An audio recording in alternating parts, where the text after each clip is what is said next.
All right, what is up, everybody, and welcome back to another episode of Inside the LPGA Podcast. And y'all, we are back and better than ever. It is the second major of the year, the U.S. Women's Open at Erin Hills.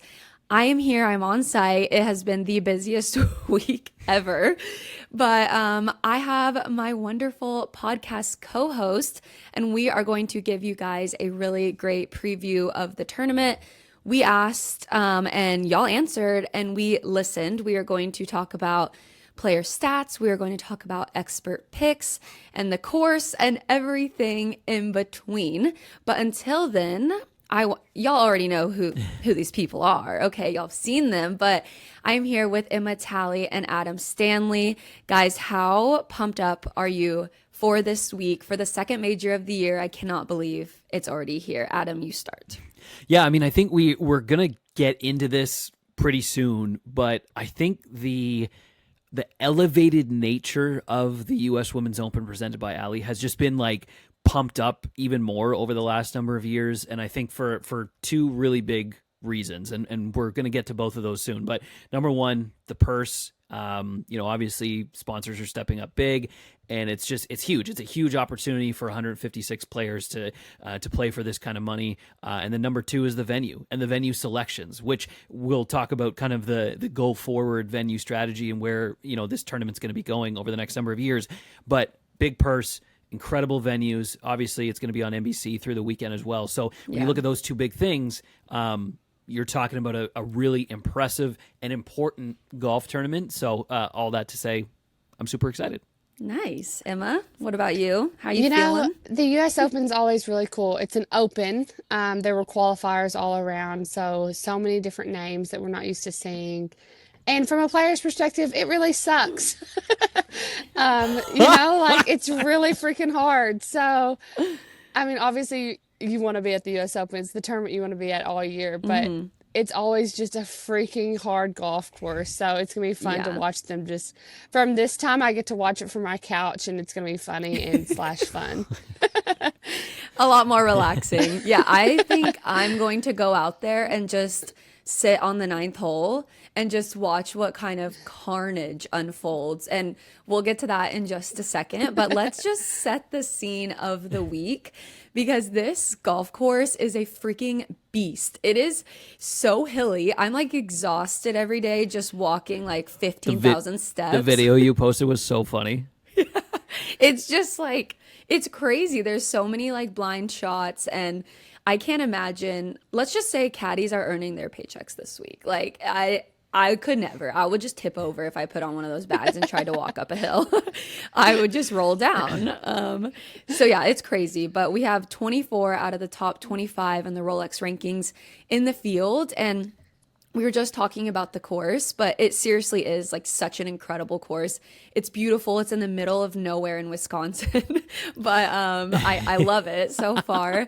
And it's definitely one of those courses that players are going to have to be creative at. They're going to have to play a lot of feel shots, and it does get very windy, especially on the top of those hills. So they're going to have to figure out how to pierce the wind. And I think whoever comes out at the end as the winner is going to be someone who is striking the ball very, very well this week. And just a little fun fact. So it's very hilly, like I said. I love a fun fact. All of the ridges and contours were actually sculpted by a retreating glacier more than 10,000 years ago.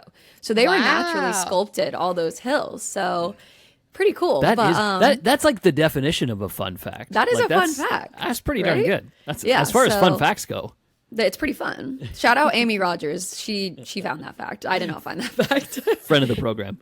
Exactly. But Emma, like you were saying, you've played in many U.S. Women's Opens. You've talked to some caddies this week about the course. What are your takeaways when thinking about Erin Hills? Yeah, I mean, right now they all say the firmness is okay. The fairways are pretty generous. If you're in the rough, good luck. It's very thick. Yeah, you're done. But because the fairways are generous, that will help some players. Obviously, it's very long. U.S. Open golf courses are always so long. So you're definitely going to have a player that hits the ball far.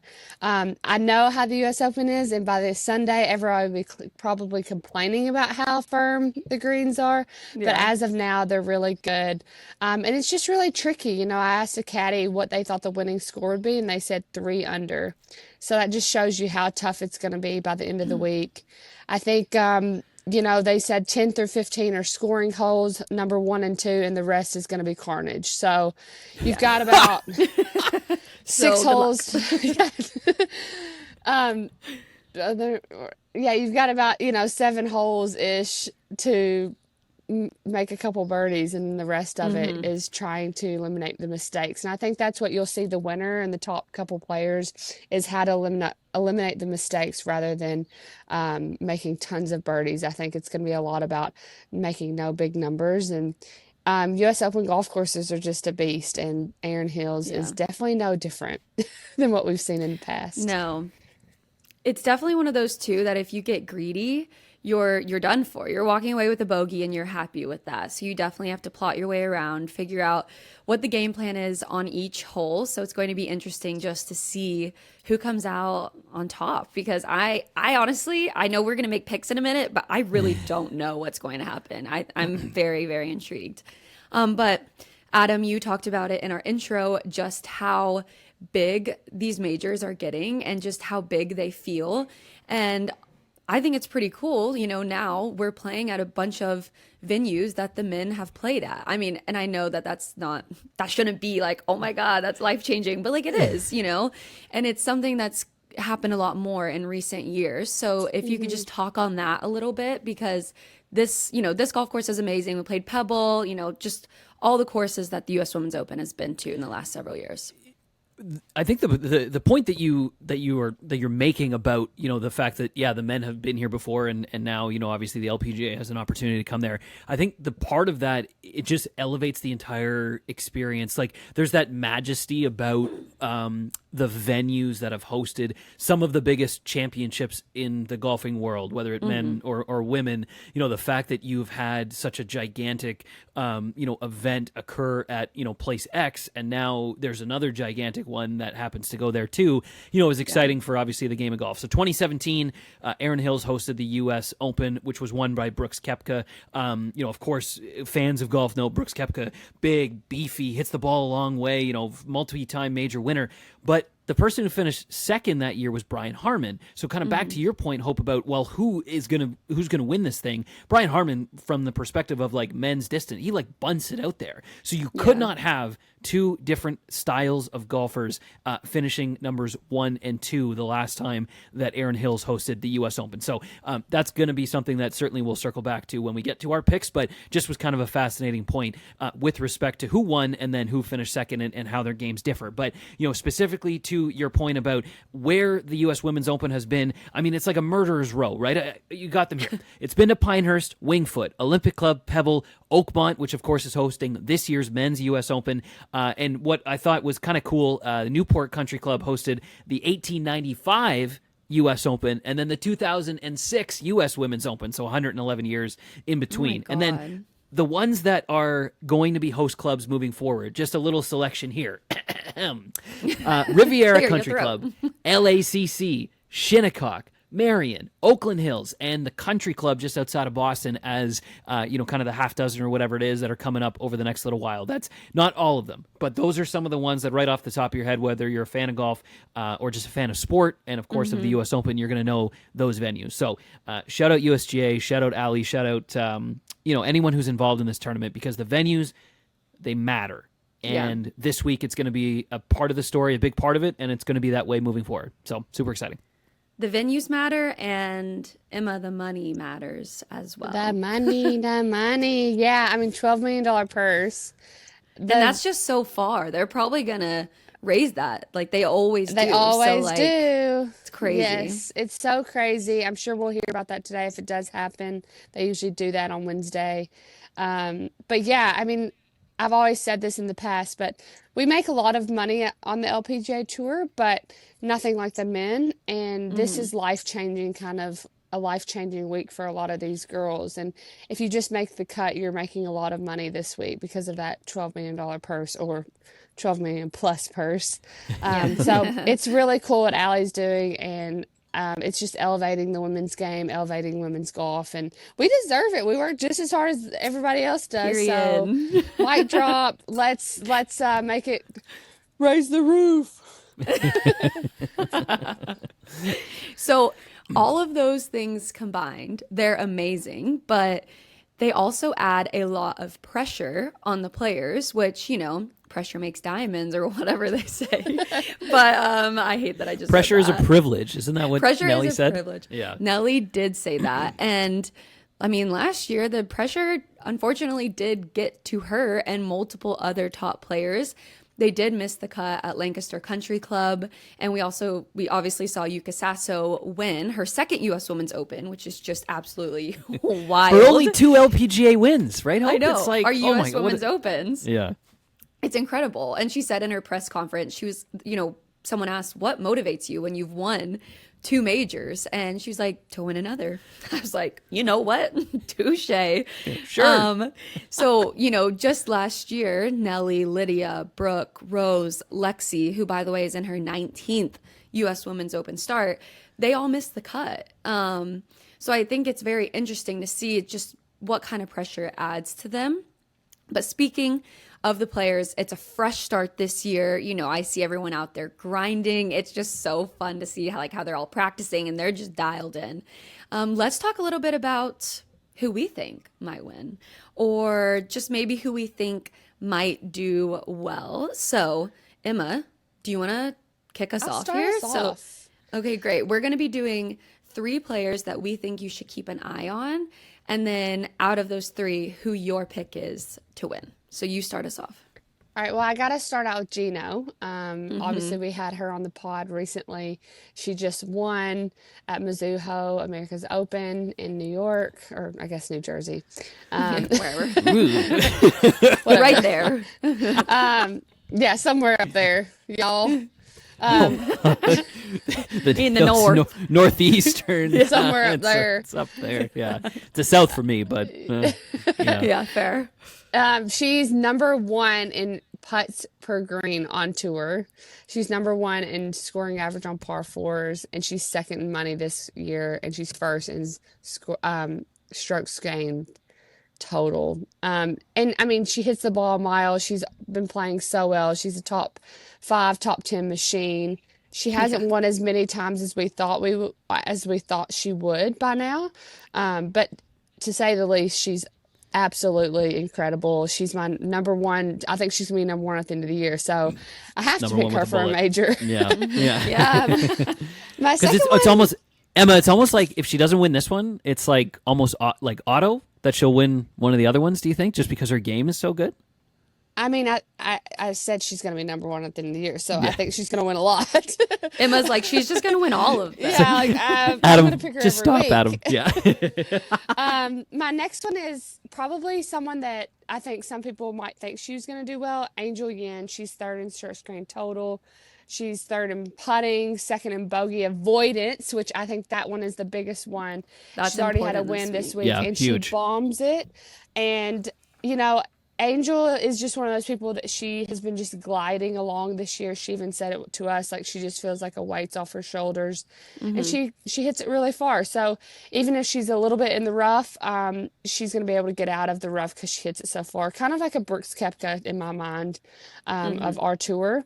And lastly, this might shock some people. We haven't talked about her much this year, but Hannah Green. And the reason I love Hannah Green for majors is she does not make a lot of mistakes.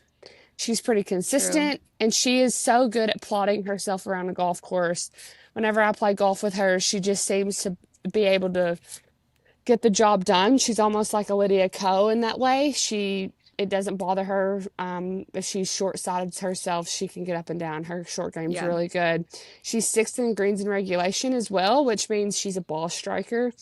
And she's 3rd in top 10 finishes without a win this year. So, Yeah, Hannah Green is probably my black horse of the group because she just hasn't been talked about. But at the same time, I don't think she got enough credit for what she did last year. She absolutely killed it. So, She won 3 times. yeah, so, Yeah. I still Well, think when her Nelly game's wins pretty. 7 times or whatever it was, like it's easy to go Exactly. fly under the radar. And I don't think I have to explain myself anymore other than the fact that my pick is Gino. All right. Fair enough. If you would have like thrown us off and been like, so my pick's Hannah, I would have been like, wait, what? It's like, Yeah, how was my pick is Gino. Nice. Hannah would be a good pick too, but Gino makes Yeah. the most sense for Makes the everything most that you sense just for said. right Yeah. now. Yep. Adam, who are your three? Tell us, enlighten us. Okay, all right. Can I really quick about Emma made a point about how the U.S. Women's Open is open, and I just wanted to shout out like the two age spectrum points really quick. So we are going all the way from 16-year-old. There are 3 16-year-olds in the field, including a Canadian, Anna Huang. She plays on the LET. She turned pro at 16 in January, so 16-year-olds Crazy. are in the field, and then all the way up.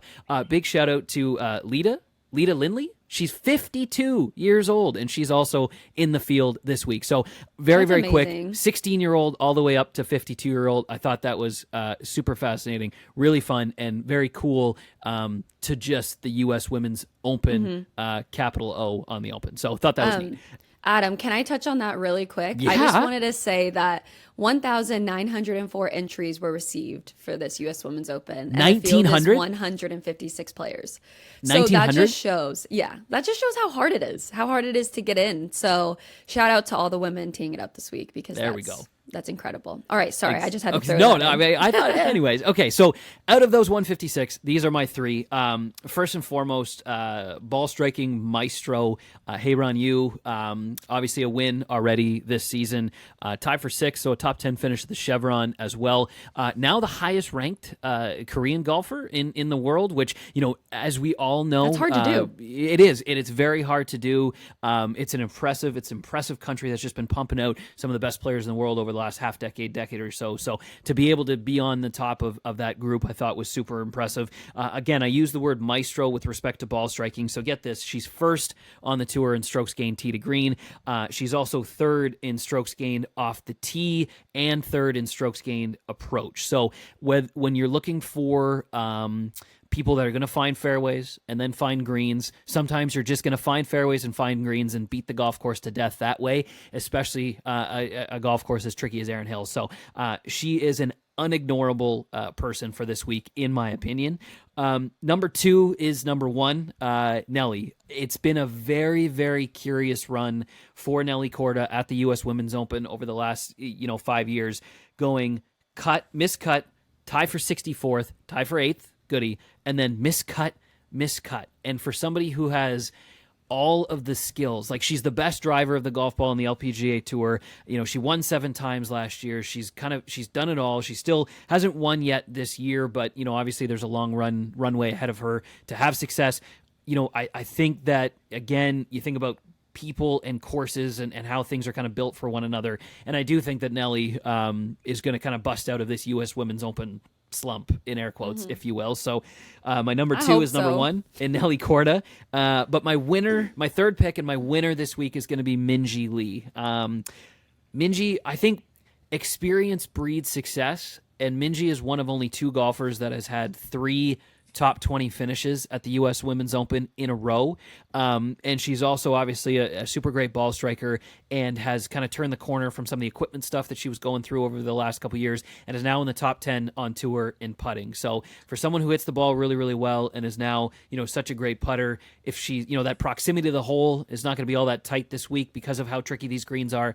I like her. I like the experience. She's a winner of this tournament before. So Minjee Lee is my third pick, but my pick to win for this week. Hope. Nice. All right. Over to you. These are some good ones so far. Okay, I will round us out with our quick 9. So I first and foremost want to mention, this is kind of my dark horse. I mean, she's won on tour before, so I don't know how much of a dark horse she really is, but it is Andrea Lee.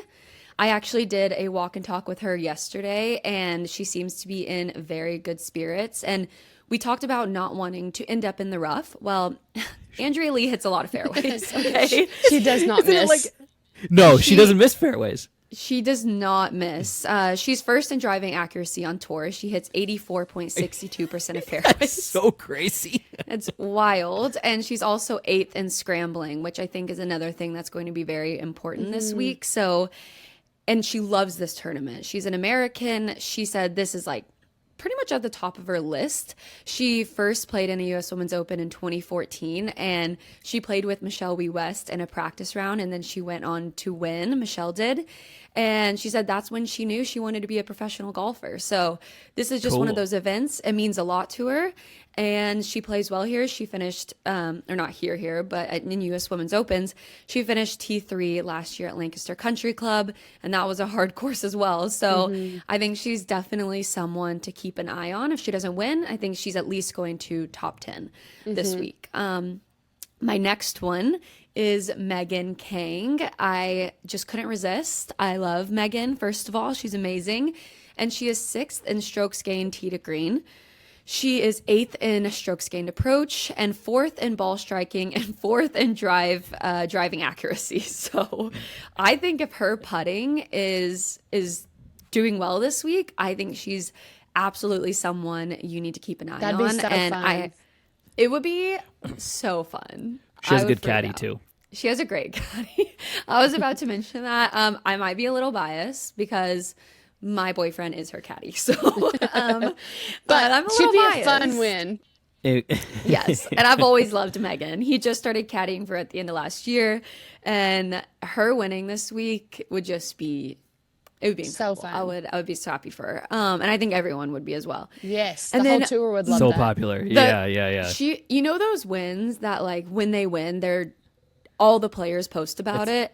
She would be one of those. It's like when she won in Absolutely. Canada, right? Like there was at least there was almost a half Yeah. dozen people, players like waiting around for her after, Yeah. Yes. afterwards. So yeah, Or like Ashley Buhai when she won the AIG Yes. Women's Yes, Open. yes, like, yes. Same vibes for sure. Yes. But yeah, so I think she's definitely someone to watch out for. And then my last one and my pick for the week has got to be Lydia Ko. I mean, you just can't count her out. She loves a big event. And this would actually complete her career Grand Slam. For people that I know, can you imagine? just when you thought, right? It's like, oh, what she did it all, but Yeah, she's wait in. a sec. Yeah. She's in the LPGA Hall of Fame, which, you know, as everyone knows, is very hard to get into.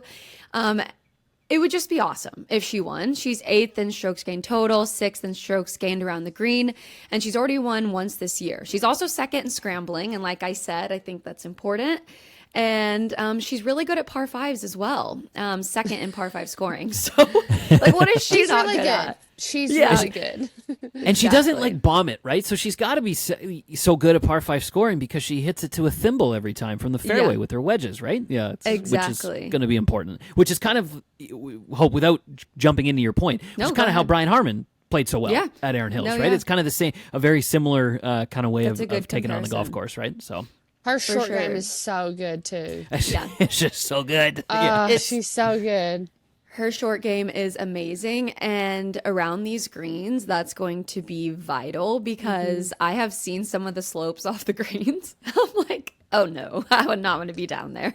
I would never get back up on the green. I would never do it. So those are my 3, but my main pick has got to be Lydia Ko because what a story, y'all. I mean, wouldn't that just be amazing?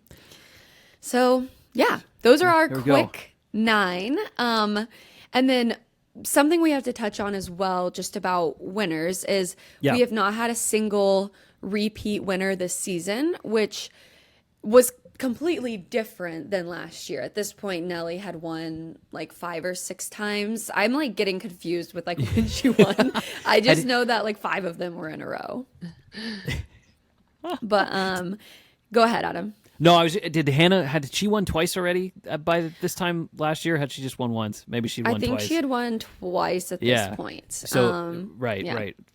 So yeah, I mean, at this point, we really don't know what's going to happen because we haven't had a single repeat winner because everyone is just playing so well. And in US Women's Open history, there have been 22 first-time winners. That's not first-time major winners. That's first-time winners. And that's like Laura Davies, Annika Sorenstam, Inbee Park, Inji Chun, Yuka, Allison Corpuz. I mean, and also Allison is someone to watch this week as well. She also hits a lot of fairways. But I think before we close out, I just want to get some final thoughts from you guys. Adam, it looks like you're chomping at the bit. So. I was eager to make a final point, and then we'll pass it over to Emma because I want to shout out Meg from the Fried Egg wrote something earlier in the week that I thought was really pointed, and it specifically kind of got me thinking about the meeting the moment, and that's something that she had written in, and it kind of builds off exactly what you just said a minute ago.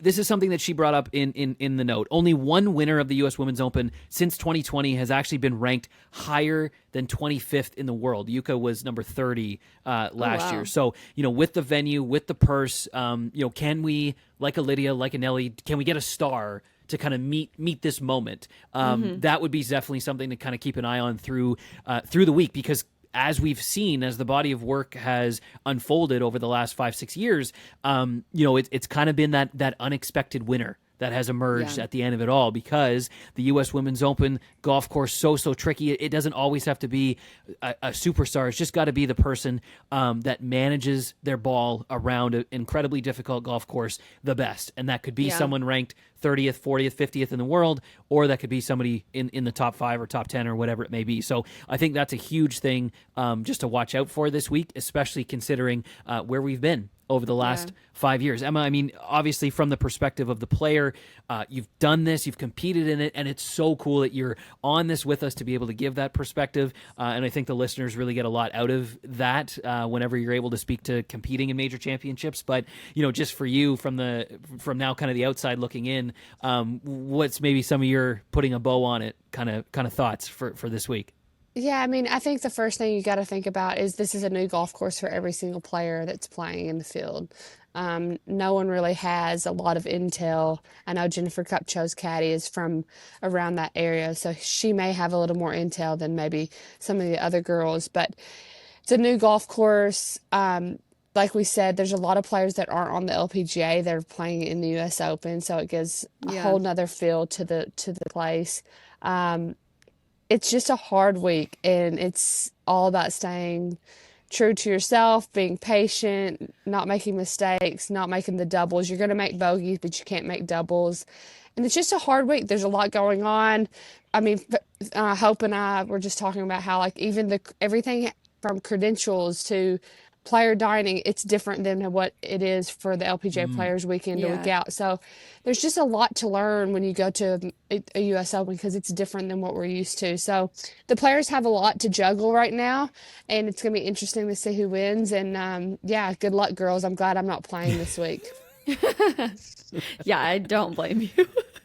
No, it's going to be a fantastic week, and I cannot wait for it to get started. I want everyone to tell us in the comments who they think is going to win, and also give us your dark horse, because I'm very intrigued. Obviously, we've seen many dark horses win throughout the last several years. I mean, Yuka Sasso wasn't even an LPGA Tour member, and now she's won 2 US Women's Opens. So you never know what is going to happen at a major, and you never know what is going to happen out on the LPGA Tour. So everyone be sure to tune in this week. There are lots of ways to watch. You can watch on USA, Peacock, like you said, Adam, it's going to be on NBC over the weekend. And also be sure to check out the US Women's Open website, because it is really, really good. And I've been living on it this week already, and the tournament has not even started. So everybody enjoy another major week. And like I said, let us know who you think is going to win. Adam, Emma, thank you for doing this with me. May the odds be ever in your favor. We will see who picked the winner, or if none of us did. Thanks, Hope. Thanks, Emma. Let's Thanks, go. guys.